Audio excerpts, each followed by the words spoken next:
નવસારી ખાતે કોકણા કુણબી જ્ઞાતિ પંચની 26મી વાર્ષિક સામાન્ય સભા મધ્યપ્રદેશના રાજ્યપાલ મંગુભાઈ પટેલની ગૌરવપૂર્ણ ઉપસ્થિતિમાં સ્વપ્નલોક સોસાયટી ખાતે યોજાઈ હતી। નમસ્કાર દર્શક મિત્રો, તમે જોઈ રહ્યા છો સાયકલ મીડિયા સંચાલિત ઝટપટ ન્યૂઝ અને નવસારી લાઈવ। નવસારીમાં આજ રોજ ખાસ કરીને કોકણા એટલે કે કુણબી જ્ઞાતિ પંચની 26મી વાર્ષિક સામાન્ય સભા યોજાઈ હતી, જેમાં મધ્યપ્રદેશના રાજ્યપાલ મંગુભાઈ પટેલ પણ ખાસ ઉપસ્થિત રહ્યા હતા। કાર્યક્રમની શરૂઆતમાં કોકણા જ્ઞાતિ પંચના પ્રમુખ રમેશભાઈ દેશમુખ તથા જ્ઞાતિ પંચના પ્રતિનિધિઓએ રાજ્યપાલનું પુષ્પગુચ્છ આપી અને સ્વાગત કર્યું હતું। રાજ્યપાલના હસ્તે સુખી ભવન ખાતે બાળકોના વાંચન માટે લાઇબ્રેરી ખુલ્લી મૂકવામાં આવી હતી। આ પ્રસંગે રાજ્યપાલ મંગુભાઈએ જણાવ્યું હતું કે આજના સમયમાં જ્ઞાતિ પંચનું ભવન બનાવવું ઘણું અઘરું છે, પણ વડીલોની મહેનત અને દાતાઓના સહયોગથી આજે નવસારી ખાતે સુખી ભવનનું નિર્માણ થયું છે। કોકણા જ્ઞાતિ પંચ ધીમે ધીમે પ્રગતિ કરી આજે વટવૃક્ષ સમાન બની ગયું છે। આદિવાસી સમાજમાંથી રાજ્યપાલ બનવું એ પણ એક સ્વપ્ન હતું, પણ માનનીય વડાપ્રધાન નરેન્દ્ર મોદીના આદિવાસીઓને ખૂબ મોટું સ્થાન આપ્યું છે। તેમજ રાજ્યપાલે વધુમાં ઉમેર્યું હતું કે સમાજના સર્વાંગી વિકાસ માટે શિક્ષણના મહત્ત્વ પર ભાર મૂકવામાં આવ્યો હતો। તેમણે યુવાનોને ઉચ્ચ શિક્ષણ, કૌશલ્ય વિકાસ અને આત્મનિર્ભરતા તરફ આગળ વધવા માટે પ્રેરણા આપી હતી।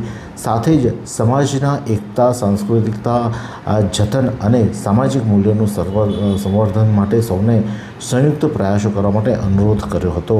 આ નાના બાળકોને વિવિધ વિષયો પર સુંદર પ્રવચન આપતા ઉપસ્થિત રહ્યા હતા। તેમણે પણ માણસ ગમે તેટલો મોટો હોય, પણ જો સમયની હૂંફ નહીં હોય તો આગળ વધી શકે નહીં। આપણે ગૌરવ લેવું જોઈએ કે દર વર્ષે રાજ્યપાલ અમૂલ્ય સમય કાઢીને સમાજના કાર્યક્રમમાં ઉપસ્થિત રહે છે। માતા પિતાએ પણ બાળકોને હોશિયાર હોય તો આગળ વધાય તેવું પ્રોત્સાહન આપતા જણાવ્યું હતું। મેયરશ્રીએ કોકણા સમાજને શુભેચ્છા પાઠવી 25,000 દાનની પણ જાહેરાત કરી હતી। ત્યારે આ પ્રસંગે અશોકભાઈ ધોળાજીયા શું કહે છે, આવો સાંભળીએ। નવસારી કોકણા સમાજની આજે એક સામાન્ય સભા છે।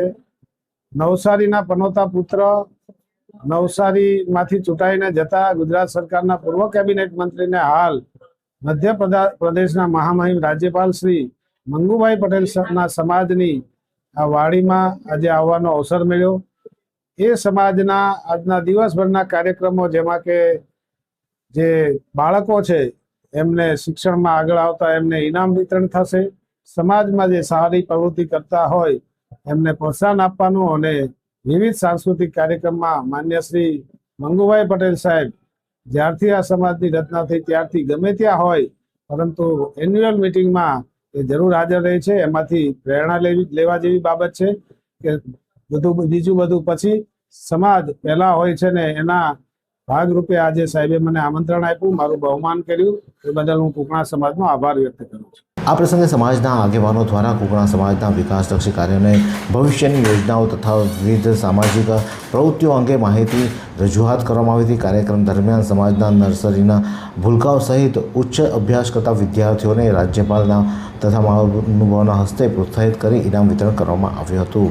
ખાસ કરીને આ પ્રસંગે સુરતના પ્રમુખ બિપિનભાઈ, વલસાડના પ્રમુખ નાનુભાઈ, નવસારીના મધુભાઈ કથિરિયા, ચેમ્બર ઓફ કોમર્સના પ્રમુખ હરીશભાઈ તેમજ નર્મદાબેન પટેલ, નવનિયુક્ત કોકણા સમાજના પ્રમુખ દીપેશભાઈ પટેલ, પ્રકાશભાઈ પટેલ, કોકણા સમાજ બિલીમોરા ચીખલીના પ્રમુખશ્રી તેમજ સમાજના અગ્રણીઓ, ભાઈ બહેનો મોટી સંખ્યામાં ઉપસ્થિત રહ્યા હતા। આ જ પ્રકારના અવનવા સમાચાર માટે જોતા રહો સાયકલ મીડિયા સંચાલિત ઝટપટ ન્યૂઝ અને નવસારી લાઈવ।